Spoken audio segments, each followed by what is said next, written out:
Bonjour, je m'appelle Karim Katan et donc dans cette petite vidéo je vais vous présenter mon roman qui va apparaître aux éditions Elisa en janvier 2021 et qui s'appelle Le Palais des Deux Collines. Le Palais des Deux Collines, c'est mon deuxième livre. Il suit un recueil de nouvelles également paru chez Elisa en fin 2017. Euh, et donc là, c'est un roman qui se passe, en fait, qui est à la croisée de plein de types d'écriture différentes. Euh, il y a un peu, c'est un tout petit peu de la science-fiction dans la mesure où ça se passe un tout petit peu dans l'avenir, enfin, en tout cas c'est à quelques années après le temps de l'écriture, en tout cas. Il y a pas mal de réalisme magique, il y a toutes sortes c'est quelque chose qui est vraiment qui balance entre du réalisme et quelque chose qui est plus de l'ordre des territoires de l'imaginaire.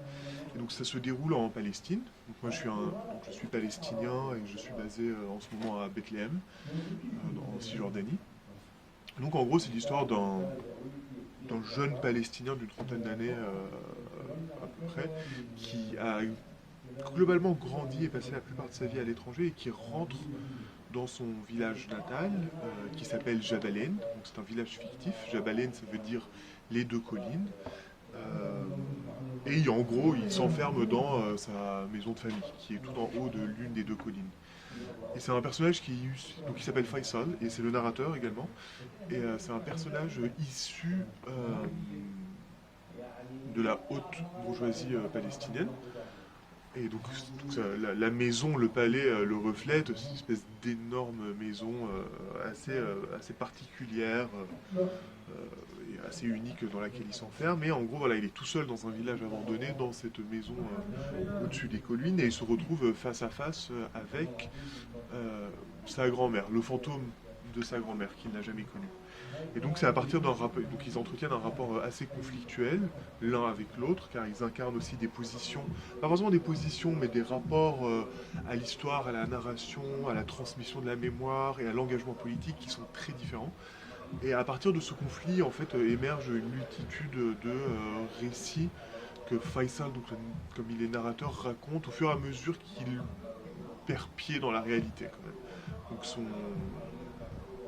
son sens des réalités se délite et au fur et à mesure émergent d'autres réalités. Et notamment, moi, ce qui m'intéressait, c'était un peu l'esprit du lieu ou l'imaginaire du lieu. Donc le village, le palais et plusieurs espaces de ce village sont vraiment hyper importants dans ce roman.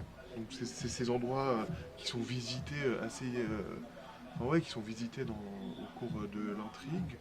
Euh, qui donc en fait finit par concerner trois générations, donc la génération de Faisal, la génération de ses parents, de son oncle surtout, et la génération de ses grands-parents. Mais plutôt que de faire un récit un peu voilà transgénérationnel, etc., ce qui m'intéressait pas forcément, tous ces récits s'entremêlent euh, pour poser pas mal de questions, je pense, sur ce que c'est la Palestine, en fait. Et ce que c'est la Palestine, à savoir qu'on est quand même dans un territoire disparaissant, dans un territoire qui s'évapore peu à peu, dans la réalité et dans cette fiction-là. Et qu'est-ce qu'on fait quand on est voilà, enfermé dans un territoire qui disparaît. Et à partir de là, il y a plein pas forcément de réponses, mais de questionnements dans la fiction qui se posent et qui trouvent des réponses, j'espère en tout cas, euh, dans ce recours à l'imagination un peu débridé euh, de cette fiction. Voilà, ça c'est en quelques mots un peu le propos, je pense, du Palais des Deux Collines.